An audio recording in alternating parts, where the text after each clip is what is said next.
주님 가르치신 기도를 함께 드리겠습니다. 하늘에 계신 우리 아버지, 아버지의 이름을 거룩하게 하시며 아버지의 나라가 오게 하시며 아버지의 뜻이 하늘에서와 같이 땅에서도 이루어지게 하소서. 오늘 우리에게 일용할 양식을 주시고 우리가 우리에게 잘못한 사람을 용서하여 준 것 같이 우리 죄를 용서하여 주시고 우리를 시험에 빠지지 않게 하시고 악에서 구하소서. 나라와 권능과 영광이 영원히 아버지의 것입니다. 아멘. 찬송가 425장입니다. 425장 주님의 뜻을 이루소서.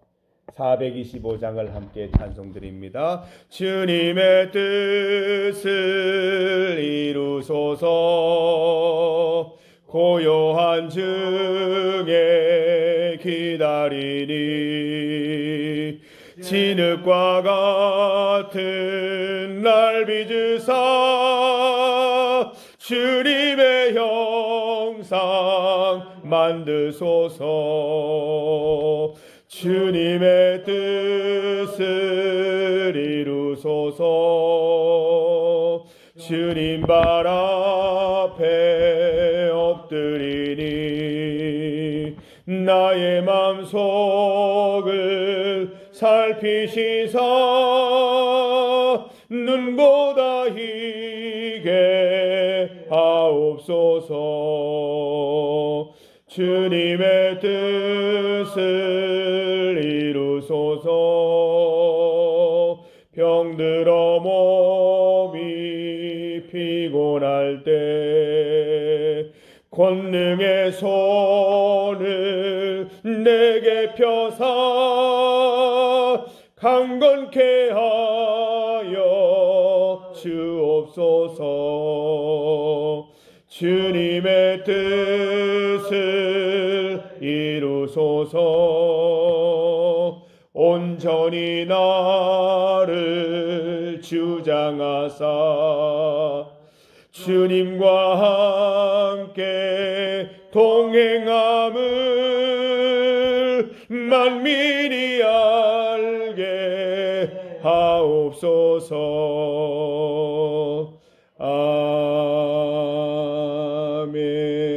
아멘. 하나님의 말씀 구약성경 출애굽기 9장입니다. 출애굽기 9장 13절에서 35절까지 말씀입니다. 구약성경 94면 출애굽기 9장 13절에서 35절까지 말씀입니다. 13절에서 35절까지의 말씀을 한 절씩 교독하겠습니다. 여호와께서 모세에게 이르시되 아침에 일찍이 일어나 바로 앞에 서서 그에게 이르기를 히브리 사람의 하나님 여호와의 말씀에 내 백성을 보내라. 그들이 나를 섬길 것이니라. 내가 이번에는 모든 재앙을 너와 내 신하와 내 백성에게 내려 온 천하에 나와 같은 자가 없음을 내가 손을 펴서 돌린 병으로 너와 내 백성을 쳤더라면 내가 세상에서 끊어졌을 것이나 너를 세웠으면 나의 능력을 네게 보이고 내 이름이 온 천하에 전파되게 하려 하였습니다. 네가 여전히 내 백성 앞에 교만하여 그들을 보내지 아니하느냐? 내 맘 되면 내가 무거운 너를 내리니 애굽 나라가 세워진 그 날로부터 지금까지 그와 같은 일이 이제 사람을 보내어 내 가축과 내 들에 있는 것을 다 모으라. 사람이나 짐승이나 무릇 들에 있어서 집에 돌아오지 않는 것들에게는 우박이 그 위에 내리리니 그것들이 죽으리라 하셨다 하라 하시니라. 하루의 신하 중에 여호와의 말씀을 두려워하는 자들은 그 종들과 가축을 집으로 피하여 드렸으나 여호와의 말씀을 마음에 두지 아니하는 사람은 그의 종들과 가축을 들에 그대로 두었더라. 여호와께서 모세에게 이르시되 너는 하늘을 향하여 손을 들어 애굽 전국의 우박이 애굽 땅의 사람과 짐승과 밭의 모든 채소에 내리게 하라. 모세가 하늘을 향하여 지팡이를 들매 여호와께서 우레소리와 우박을 보내시고 불을 내려 땅에 달리게 하시니라. 여호와께서 우박을 애굽 땅에 내리심에 땅의 내림과 불덩이가 우박에 섞여 내리니 심히 맹렬하니 나라가 생긴 그때로부터 애굽 온 땅에는 그와 같은 일이 없었더라. 우박이 애굽 온 땅에서 사람과 짐승을 막론하고 밭에 있는 모든 것을 쳤으며 우박이 또 밭의 모든 채소를 치고 들의 모든 나무를 꺾었으되 이스라엘 자손들이 있는 그곳 고센 땅에는 우박이 없었더라. 바로가 사람을 보내어 모세와 아론을 불러 그들에게 이르되 이번은 내가 범죄하였노라. 여호와는 의로우시고 나와 나의 백성은 악하도다. 여호와께서 보아여 이 우레소리와 우박을 그만 그치게 하라. 내가 너희를 보내리니 너희가 다시는 머물지 아니하리라. 모세가 그에게 이르되 내가 성에서 나가서 곧 내 손을 여호와를 향하여 펴리니 그리하면 우레소리가 그치고 우박이 다시 있지 아니할지라. 세상이 여호와께 속한 줄을 왕이 알리이다. 왕과 왕의 신하들이 여호와 하나님을 아직도 두려워하지 아니할 줄을 내가 아나이다. 그때 보리는 이삭이 나왔고 삼은 꽃이 피었으므로 삼과 보리가 상하였으나 그러나 밀과 쌀보리는 자라지 아니하므로 상하지 아니하였더라. 모세가 바로를 떠나 성에서 나가 여호와를 향하여 손을 펴매 우레소리와 우박이 그치고 비가 땅에 내리지 아니하니라. 바로와 비와 우박과 소리가 그친 것을 보고 다시 범죄하여 마음을 완악하게 하니 그와 그의 신하가 함께 읽습니다. 바로의 마음이 완악하여 이스라엘 자손을 내보내지 아니하였으니 여호와께서 모세에게 말씀하신과 같더라. 아멘. 함께 읽은 말씀으로 노이즈 마케팅이라는 제목으로 주의 말씀 증거하겠습니다. 하나님께서 이집트에 재앙을 주시는 이유 무엇일까요? 이렇게 많은 재앙들을 주시는 이유는 무엇일까요? 15절 말씀처럼 하나님께서 작정하시면 돌림병으로도 이집트를 멸망케 하실 수 있는 분이 하나님이십니다. 하루아침에 이집트를 이 세상에서 사라지게 만드실 수도 있는 분이십니다. 그럼에도 불구하고 하나님께서는 이집트의 멸망이 아닌 이집트의 재앙을 선택하신 이유가 무엇일까요? 14절 말씀을 보십시오. 내가 이번에는 모든 재앙을 너와 내 신하와 내 백성에게 내려 온 천하에 나와 같은 자가 없음을 내가 알게 하리라. 7번째 재앙은 번개와 폭풍을 동반한 사나운 우박이었습니다. 이 농경사회에서 우박은 치명적입니다. 이집트 역사상 그와 같은 우박이 내린 적이 한 번도 없었다라고 말씀합니다. 이번에는 바로 왕도 신하들도 예외가 아니었습니다. 바로 왕의 땅에도 신하들의 땅에도 우박이 내려서 모든 작물이 다 상한 것입니다. 우박은 이집트 온 땅을 사납게 내리쳤습니다. 사람이나 짐승이나 농작물 할 것 없이 들에 있는 모든 것을 세차게 내리쳤습니다. 들에 있는 나무까지 다 부러뜨렸다고 기록되어 있습니다. 그러나 이스라엘 자손이 사는 고센 땅에는 우박이 내리지 않았습니다. 얼마나 놀라운 일입니까? 16절 말씀을 함께 읽어봅니다.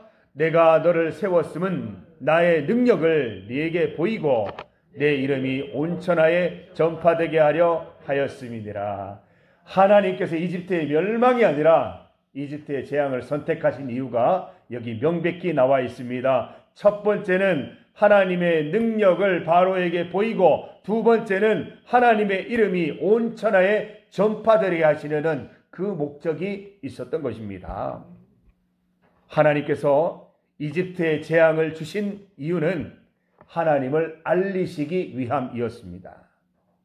먼저는 이집트의 하나님을 알리시고 이집트를 통해 온 천하에 하나님의 이름을 전파하기 위함이셨습니다. 당시 이집트는 초강대국이었습니다. 문명의 중심 국가였습니다. 주변의 다 모든 나라들이 이집트의 영향을 직간접적으로 다 받고 있습니다. 모든 선진 문명이 이집트에서부터 시작되고 있습니다.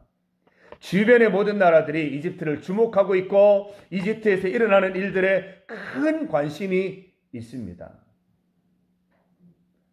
당시 이집트의 영향을 받지 않는 나라는, 그 주변 국가는 아무 나라도 없습니다. 이스라엘 백성들의 출애굽 시도, 10가지 재앙 또한 속보로 빠르게 보도되었을 것입니다. 당시 최고의 이슈로 주변 국가들 또한 자기 나라에 미칠 영향을 분석하느라 바빴을 것입니다. 요즘 같으면 각 나라에서 특파원이 파견되어서 실시간으로 생방송으로 이 되어지는 일들을 보도를 했겠지요. 생각해 보십시오. 이스라엘이 출애굽하면 보호받을 곳이 있습니까? 없습니까? 지금은 이집트의 보호를 받는 거잖아요. 어쨌든 탈출하는 순간 보호받을 곳이 아무 곳에도 없습니다. 이집트를 벗어나는 순간부터 모든 나라의 적이 되고 모든 위험에 그대로 노출되는 것입니다. 만약 10가지 재앙 없이 출애굽했다면 어떻게 되었을까요?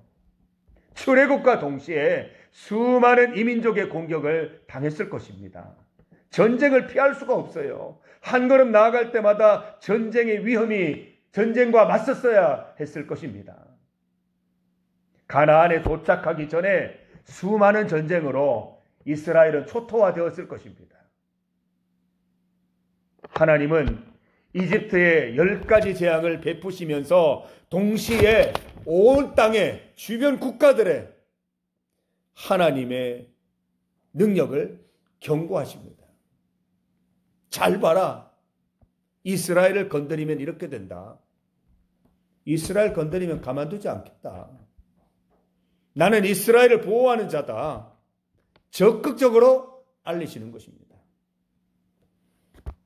도겸이가 학교에 가서 한 번씩, 도성이가 학교에 가서 한 번씩 까불 거예요. 왜 까부는지 아세요? 나한테는 아빠가 있었거든. 아빠가 이게 나타나는 순간 니들은 초토화된다. 우리 아빠 누군지 아냐? 이장님이다. 영천리 이장님이다. 까불지 마라. 아빠를 보고 이렇게 든든하게 서 있는 거예요.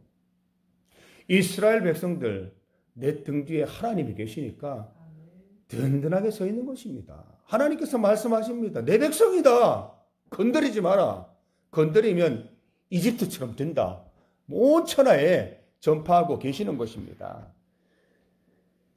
역설적입니다. 바로 왕은 하나님의 힘과 능력을 온 천하에 전파해 주는 사람이었습니다. 알고 보면 바로 왕은 하나님을 반대한 왕이면서 동시에 하나님을 적극적으로 홍보한 하나님 홍보 대사였습니다. 하나님의 노이즈 마케팅이죠. 바로 왕이 반대하면 반대할수록 국제사회에서 더 큰 이슈로 부각이 됩니다. 재앙이 반복되면 반복될수록 하나님의 이적과 능력도 더 멀리 알려지는 것입니다. 이번에는 어떤 재앙이 나타날지, 어떤 이적이 펼쳐질지 초미의 관심사입니다. 또한 바로 왕의 대응에 국제사회가 모두 집중하고 있습니다. 노이즈 마케팅은 상품의 홍보를 위해서 각종 이슈를 만들어서 이 소비자의 호기심을 불러일으키는 마케팅 기법이죠. 단기간에 최대한의 인지도를 높이기 위한 그런 경우에 사용됩니다. 지금 하나님께서는 주변 국가들의 노이즈 마케팅하고 계시는 것입니다. 이제 곧 출애굽이 있을 것인데 이스라엘 이런 민족이다 보여주고 계시는 것이죠. 이스라엘에 반대하면 이집트에서처럼 무시무시한 재앙이 덮칠 것이다 경고하고 계시는 것이죠. 초강대국 이집트도 속수무책인데 까불지 마라 말씀하시는 것입니다. 하나님께서는 단기간에 가장 효율적인 방식으로 이집트와 주변 국가들의 이 공포를 심어주셨습니다. 하나님이 크고 두려우신 분임을 만방이 다 알게 하신 것이죠. 또한 이스라엘은 함부로 건드릴 수 없는 보호받는 큰 인족임을 알리신 것이죠. 사랑하는 성도 여러분, 우리도 노이즈 마케팅 하십시다. 성도들에게 닥치는 위기, 위험, 재난들을 기도로 극복하는 모습을 보여주자는 것입니다. 성도들의 위기가 기회가 되고 하나님이 나를 늘 보호하고 계신다는 것을 주변이 알게 하자는 것입니다. 우리의 모든 일상은 하나님을 알리는 기회입니다. 우리가 살아가는 방식, 우리가 선택하는 방법, 위기 대처 방식들은 주변 사람들이 하나님을 볼 수 있는 아주 좋은 기회가 된다는 것입니다. 세상 사람들처럼 선택하지 마십시오. 세상 사람들처럼 살지 마십시오. 우리의 삶이 전도인 것입니다. 우리의 삶을 통해서 관계 전도가 일어나는 것입니다. 우리의 삶을 지켜보는 이들이 참 많다는 것입니다. 도대체 어떻게 선택하는 거 보자. 장로님이 어떻게 선택하는지 보자. 권사님이라고 하시는데 어떻게 선택하는지 보자. 그러면서 그들이 그 속에서 하나님을 본다는 것입니다. 고난이 복으로, 어려움이 기회로 바뀌는 장면을 우리 주변 이웃들이 보게 하십시다. 우리와 주변 이웃들 모두 하나님을 경험하는 기회가 될 것입니다. 오늘 찬송가 보십시오. 이 4절 말씀 보니까 주님의 뜻을 이루소서 온전히 나를 주장하사 주님과 함께 동행함을 만민이 알게 하옵소서. 주님이 우리와 동행하시는 이유는 우리를 복되게 하시고 우리를 잘 살게 하신 그 1차적인 목적에서 끝나지 않습니다. 그 모습을 만민이 보면서 부러워하고 그들도 예수님 믿고 하나님 믿고 그렇게 살고자 하는 욕구가 오르게 하시기 위하여 그렇게 하시는 것입니다. 그들도 예수 믿고 우리와 같이 되기를, 나와 같이 되기를 주님께서는 간절히 소망하고 계시는 것이지요. 오늘 이 말씀 기억하시면서 내 모든 삶이 이 전도구나. 내 모든 삶에서 일어나는 일들 자체가 하나님의 노이즈 마케팅이구나. 환난 있다고 근심 있다고 너무 당황하지 마시고 하나님이 이 환난을 통해서 이 어려움을 통해서 노이즈 마케팅 나를 통해 사람들에게 하나님을 알리시려는 거구나 생각하시면서 말씀으로 잘 선택하고 승리하셔서 여러분을 통해 하나님이 만방에 증거되는 놀라운 역사가 있어지기를 간절히 소망합니다. 우리 함께 찬송 드릴 때 425장 4절만 우리 함께 찬송 드립니다. 주님의 뜻을 이루소서 온전히 나를 주장하 주님과 함께 동행함을 주님과 함께 동행함을 만민이 알게 한 번 더 찬양하면 주님의 뜻을 이루소서 온전히 나를 주장하사 온전히 나를 주장하사 주님과 함께 동행함을 주님과 함께 동행함을 만민이 알게 하옵소서. 아멘. 아멘. 하나님, 주님이 우리의 인생 가운데 동행하심을 만민이 알게 하여 주옵소서. 우리 중리에 있는 영천리에 있는 모든 이웃들이 우리의 삶을 지켜보고 있습니다. 중리교회 다니는 장로님은 어떻게 하시나? 중리교회 다니는 권사님은 어떻게 하시나? 중리교회에 출석하는 도성은 어떻게 살아가나? 중리교회에 출석하시는 우리 김인성 권사님은 어떻게 살아가시나? 다 지켜보고 있습니다. 하나님, 우리의 일상을 통하여 세상 사람들이, 우리 주변의 이웃들이 하나님 볼 수 있게 하시고 그들도 하나님 믿고 복을 누릴 수 있도록 인도하여 주시옵소서. 이스라엘을 통하여 역사하시는 하나님의 역사들을 보면서 많은 깨달음과 교훈을 얻습니다. 깨달음 얻는 대로 교훈 대로 살아가게 하시고 말씀대로 살아갈 때 역사하신도 함께 맛보게 하여 주시옵소서. 주님 앞에 나왔습니다. 주님 앞에 붙잡고 기도하는 그 모든 기도 제목들 이루어 주시고 하나님의 뜻을 내 삶을 통해 실현하여 주시옵소서. 예수님 이름으로 기도드립니다. 아멘.